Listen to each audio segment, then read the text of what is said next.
Hi there, I'm Adam Ant, and don't you go away, because Profiles is coming right up, you lucky people.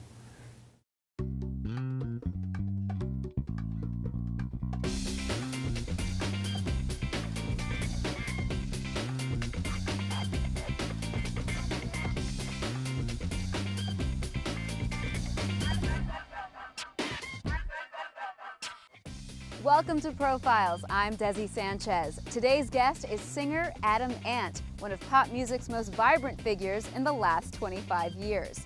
In the 80s, Adam and the Ants had 3 #1 hits, while Adam was voted the sexiest man in America by viewers of MTV. Now, after a 15-year hiatus from the music business, Adam is back with a new band called The Good, The Mad, and The Lovely Posse. After a short break, we'll join our host, Mickey Burns, as he welcomes Adam Ant to Profiles.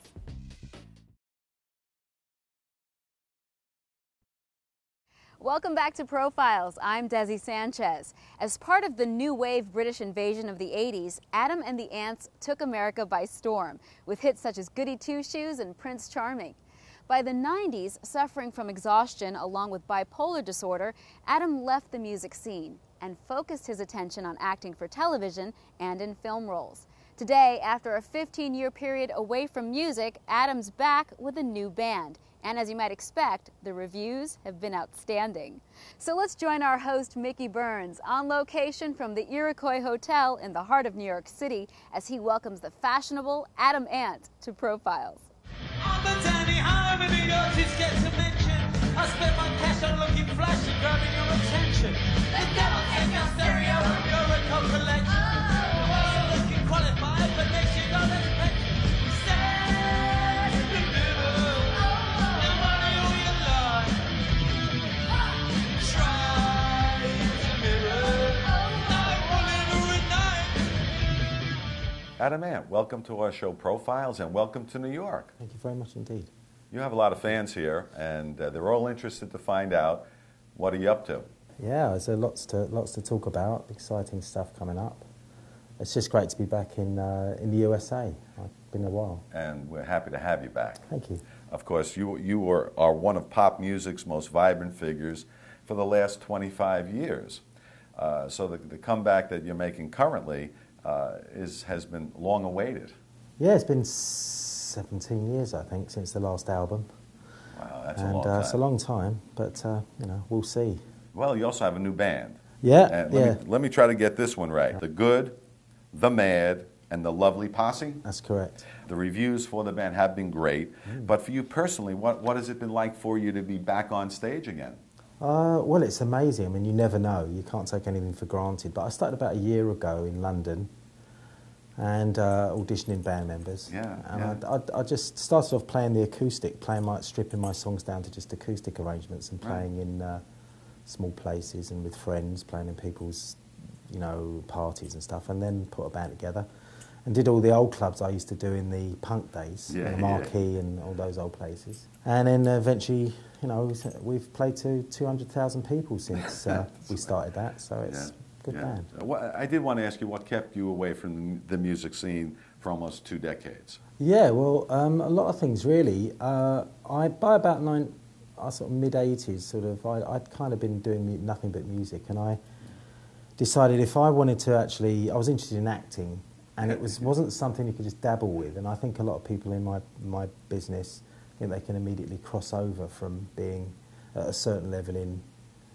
music and cross over to the same thing in acting, which was I soon discovered wasn't the case. So I did a play in the Royal Exchange Theatre Company in England, entertaining Mr. Sloane by Joe Alton for 3 months. Yeah. And I thought, this is going to take some time. So I then lived in LA for several years studying and working, and fortunately had a lot of work.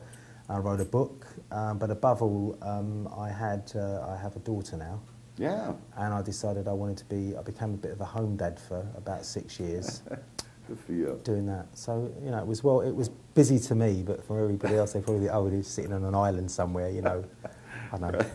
Well, and of course, for our viewers who might not know you, you're from across the pond in England, and of course, you started out, if I remember correctly, as a kind of a punk rocker. Oh yeah. But having said that, how would you describe your music currently?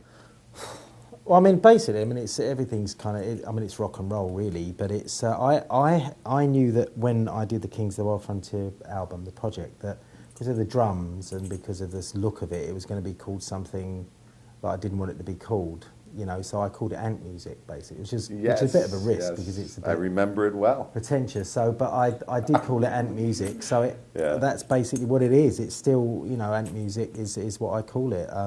But it's basically rock and roll, you know. But That's it's it. It's my little compartment of rock and roll. Right, ant music. Yeah. Now, is it true that in 1975 you watched the Sex Pistols performing, and that's what inspired you to form your own band? Is there any truth to that? Yeah, that's correct. Their first ever gig was November 1975 at St Martin's College of Art, and I was in a band called Bazooka Joe. Yeah. Which is a kind of rock and roll, Shun and R kind of band. Yeah, yeah. And then these four guys turned up as the support band, and they were just magical. They were very tight. They had an energy, and I just, after that performance, I just thought, well, you know, this is so simple and stripped down. Yeah. You felt something new was going to happen, and I thought, I want some of this. So I left the band that night and formed the Ants a few weeks later. Right. Yeah. Now, little history. In 1977, as you said, you formed Adam and the Ants. From 80 to 83, you had 10 top 10 hits, including 3 number ones. And then you took the U.S. by storm.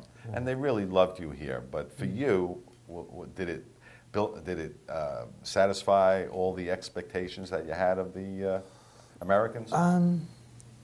I know, I couldn't believe it when we got any hit records at all, because there'd been 3 years of doing clubs and pubs and bars from 77 to 80, and then I just went on a show called Top of the Pops in England. Yeah. And overnight, you know, 250,000 people bought the record, and then suddenly you find yourself in this commercial era. Yep. But America was always a dream, a very personal dream to come here. Yeah. And I was gratified to actually take the time to visit more or less every state in the Union and play all around the USA. So I've done 6 tours of the USA, and so I find it was like a second home. And it's a great challenge to play here, and it is like the best audience you can play to. Really? I think, certainly, yeah. And I know you love to hear this, because in the 80s you were voted the sexiest man in America by viewers of MTV. Yeah, that was... You remember that? I do, yeah. I'm still waiting for the award. I don't know what the award was. With a Grammy, you've got a Grammy, but with that... How can you forget that? I don't know what you get, yeah. Well, it was a nice touch. Yeah, it was a nice touch, it was. And in the 80s, besides, you know, the accolades like that, you also produced some of the most lavish music videos of the period. And my question is, how much input did you have on the creation and the concepts and the production of those videos? Well, I was in a bit of an advantageous position. It's quite a unique position because I've been at art school. I was an art student, and I did a film course there. So I was studying, I knew how to do storyboards and make short films. So when this revolution came along, and it was a revolution for the music business, I could actually say, well, actually, here's the lyric, and I want to make a little mini movie about this lyric. So I could draw it out, show it to the record company, and I said, well, okay. And they lent me the money to make those kind of lavish videos, which was a great...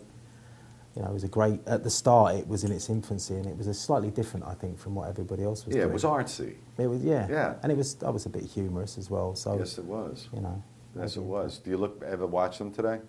I don't really look or listen to my work unless it's for a reason. If I've got to go on tour, I have to learn the words and relearn things. But well, I can actually instantaneously, if someone says, well, what was it like making Stand and Deliver? Yeah. I can immediately go back to jumping through the you know, the window and cutting my head open and falling over. It's mainly the things that went wrong I remember distinctly.